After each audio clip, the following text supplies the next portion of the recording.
How do you choose between innovation and consistency? I'm Daniel Whittington. I'm the Chancellor of Wizard Academy and Whiskey Marketing School. This was a question in the comments of the channel. Oh, that's a great cork experience. Sorry, I just lost track because that just felt so good to open. Wow, okay. Andrews 4321. Also, this bottle is a gift from Michael Schneider. I'll remind that again. He said in the comments, as a distiller or blender, a new one, how do you make the decision between chasing past success and exploring new ones? How do you decide between trying to recreate single malt, which for those of you who don't know was the single malt we made at Crowded Barrel Whiskey that won Best Grain to Glass Texas Single Malt a few years ago, as your flagship product, or experimenting with the different variables you have in your control? And I love that, because really it comes down to an age-old question that is a human question when creating, that is not only whiskey. Man, the nose coming off this is so strong. My entire environment feels like, you ever see those things where you have like the oil glass jar with oil and you put little wooden sticks in it and the wooden sticks soak up the oil and that's how you perfume the room?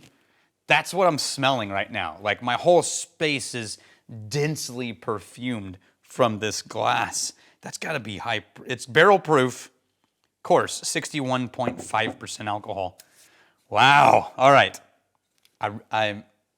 I want to sip and drink from it right now, but I'm going to hold off because I want to experience that one without getting distracted constantly. So I'm just going to leave it here for a second. This is a human problem, and this has to do with the kinds of people who get into creating things. When someone starts a distillery, and I'm going to say distillery because you asked the question about a distillery. When someone starts a distillery, it's a certain type of person that it takes to be on the outside edge, front edge of like, I'm going to go into a world where this distillery doesn't exist. I'm going to create it from thin air. I'm going to make stuff in a world where there's already plenty of stuff, and my stuff is going to be better, and there's going to be a reason why people will want my stuff that I've made over all the things that are already out there. It's a certain type of person who does that. It is very rarely a money grab. Usually the money grabs are, they just look different. As much as everyone wants to say a lot of these new brands that hit the market are just a money grab, I have found that the opposite is kind of true. It's just like the music industry, where if your goal is to get rich, you should probably pick a different industry. And so by and large, when I see people in the whiskey industry doing something at craft, it's not because they're like, I want to get rich. It's because they care and they love the process and they want to create and they want to add something to the conversation. Now, that type of person, the creative type, can sometimes get lost in the process to the point where they get bored by the repetition of a successful thing, right? So we made this, we spent 6 years, we're finally releasing it, it's beautiful, and in the meantime, the world is experiencing it for the first time. In the meantime, you've been living with it for 6 years. You're ready to move on and try other shit. The world is just now hearing it and just now tasting it, and they're like, yes, we want more. And they go back to the distillery, and you're like, oh no, we've changed that thing. And you're like, ah, but it was so good. And this is very common in the small craft environment. Artists want to create. Artists get bored with repetition. That's musicians, that's filmmakers, that's painters, just across the board. Artists and their creative endeavors, we change as human beings. Our expressions change with us. That's how it works.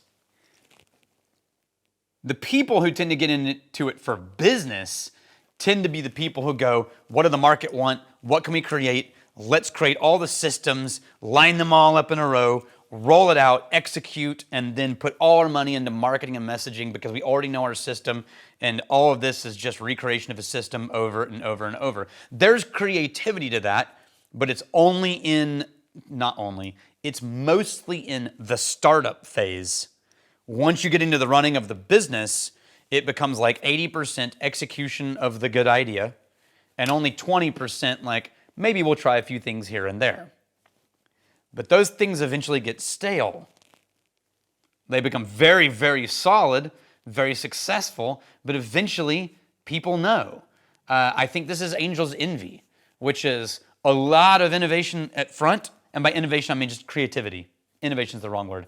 A lot of creativity up front and leading to some beautiful products, and then move all your energy into telling the world, delivering these things, and only very recently going back into, hey, we should return back to that creativity a little bit because everyone thinks they know what we are now, and there's not as much growth model.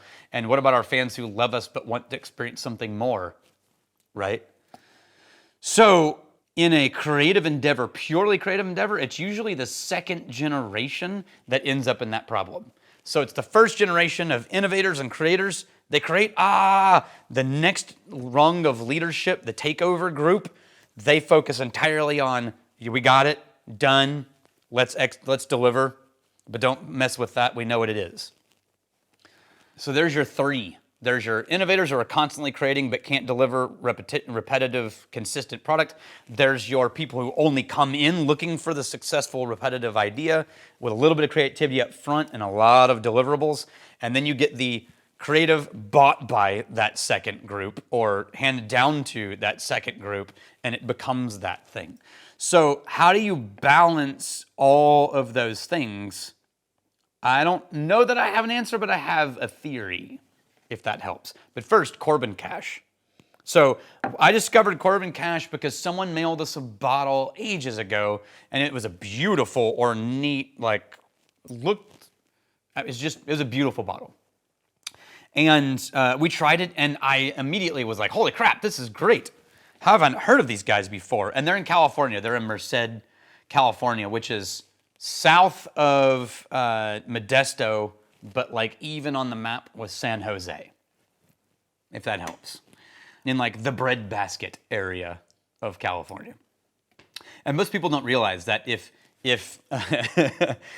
people think of California as Highway 1 between San Francisco and LA, that's California in their minds, right?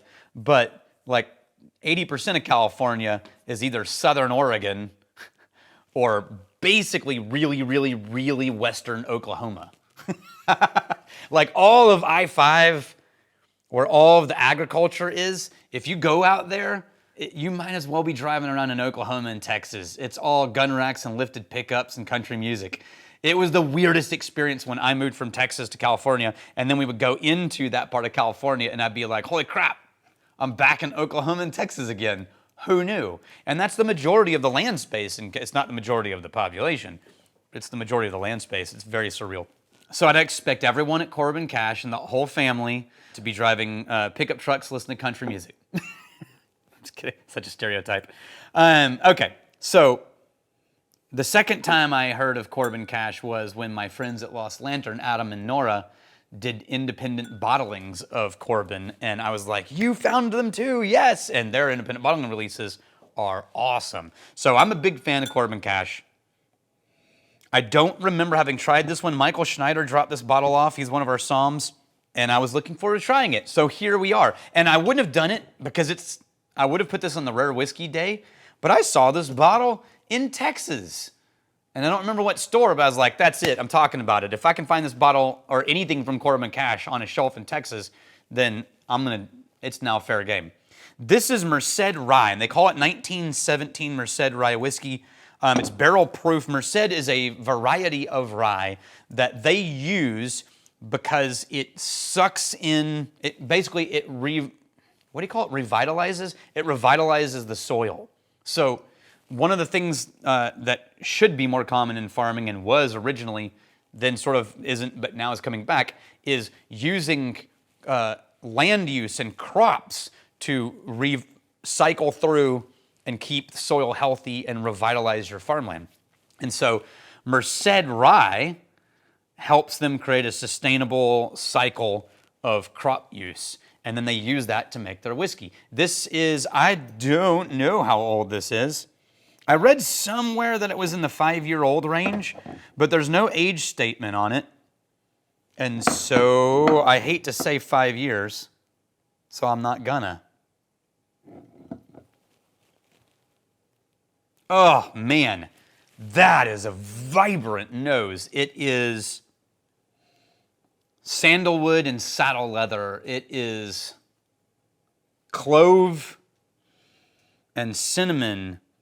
It's orange citrus. It's dark, overly steeped green tea to the point where it's almost bitter. It's green and gardeny and yeah. Oh, there's a lot going on there.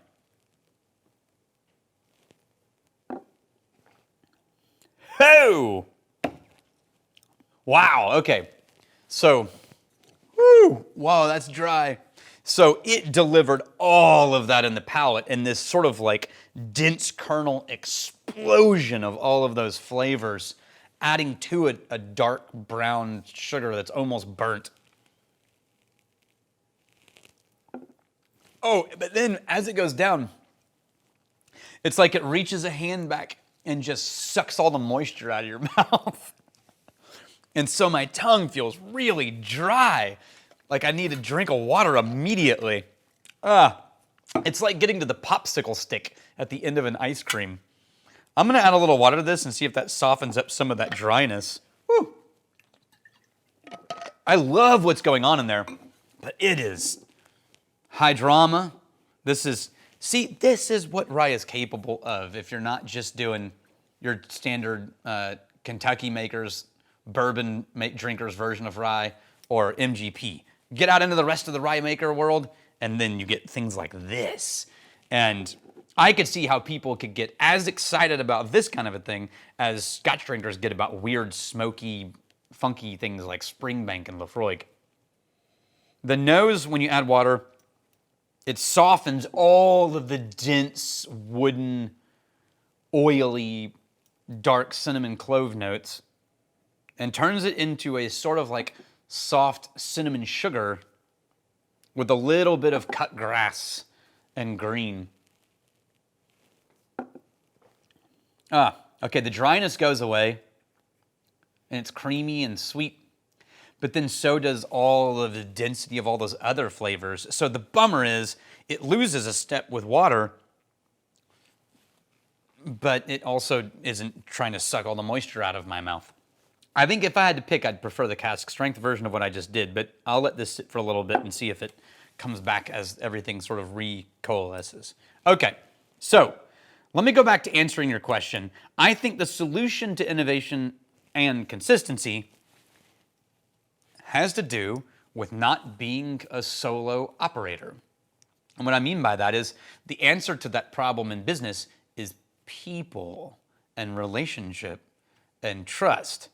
Oh, shocker, I know, people are involved. We should actually care about people. Who knew?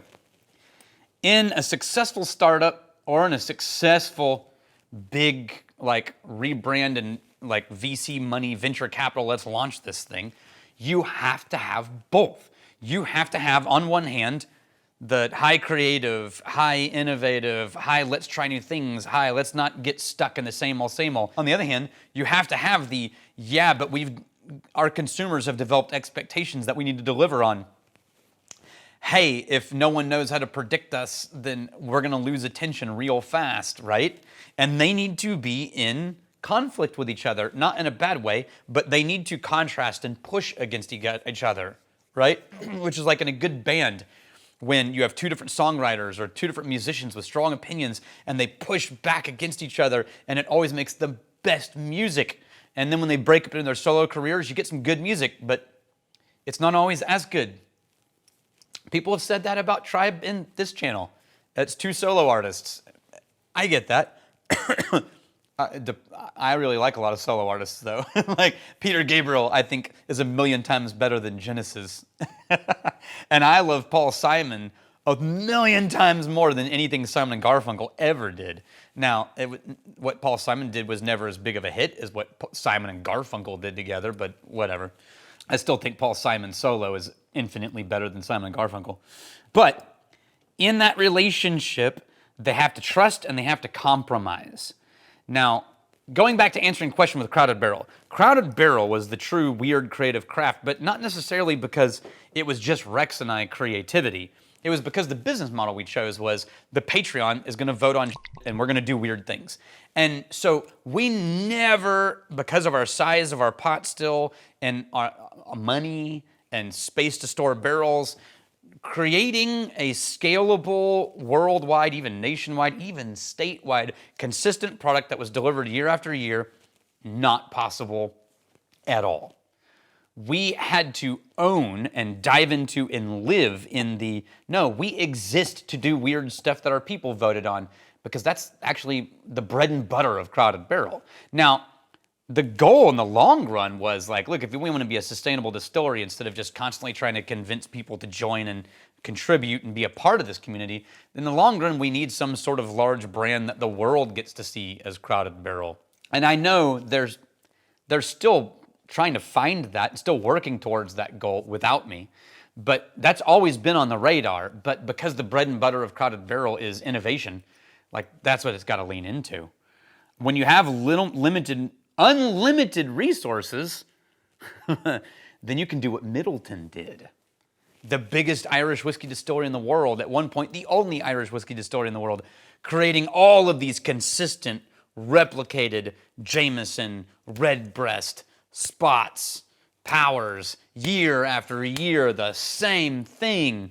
But who knew that innovation is the key to relevance? And so they created a fully functioning craft distillery inside of Middleton called Method and Madness, where they just go wild on weird, interesting stuff. That's how you do it with money. If you are a smaller creator, man, here's my recommendation. The best solution that I've seen of this came from people like Westland, Balcones, Still, Iron Root, all my favorite craft heroes, right? And what it is instead of saying this bottle is going to taste identical next year, which is what Powers does and what Jim Beam does and what Bullet does, you see what I mean? Instead, what you do is say, we have guidelines for a profile, and these are not flexible. These guidelines of this profile equal Balcones Mirador. These guidelines for this profile equals Iron Root Harbinger, right? And you simultaneously accept batch variation, which means this year's bottle won't taste like last year's bottle exactly, while also forcing yourself into the creative constraints of they're obviously a sibling. It's the same family. It's definitely Harbinger. And living in that tension of rough guidelines that don't give, but leave room for batch variation, that's the only way that I have ever seen a small creator survive. Think about it in music. If you're U2 and you're big enough to be U2 and you've got the funds to recreate yourself every album, sure, great, do it. But if you play a concert and you don't do Where the Streets Have No Name, people will riot in the streets, right? You've got to do both. If you're a smaller artist, musician, then you have to have some sort of like almost genre approach where you're like, these albums are different from each other, but they're still recognizably me as an artist. And that just has to be how you balance it until you get big enough that you can totally alter your sound like Radiohead from OK Computer going through into Kid A. I mean, talk about a complete alteration, right? I hope that helps. And if you're trying to decide that for yourself, then just know that's been my answer for any mid-sized distillery. Guidelines, batch variation. I hope that helps. Cheers to you. I'm really glad you're here.